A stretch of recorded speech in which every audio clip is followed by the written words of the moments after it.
शिवसेना नेता और पूर्व मुख्यमंत्री उद्धव ठाकरे ने पृथक विदर्भ की मांग का विरोध किया।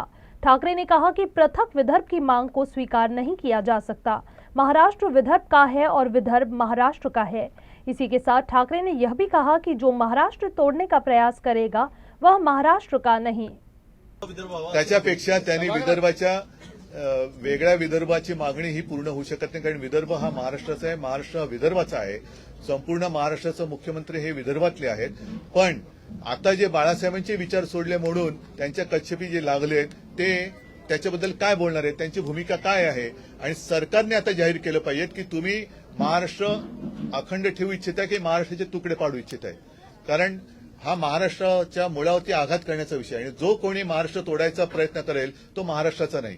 मी तर म्हणेन की त्यांनी आतापर्यंतच्या अधिवेशनामध्ये विदर्भासाठी काय प्रश्न मांडले हे विदर्भाची मागणी करणाऱ्यांनी मागावी।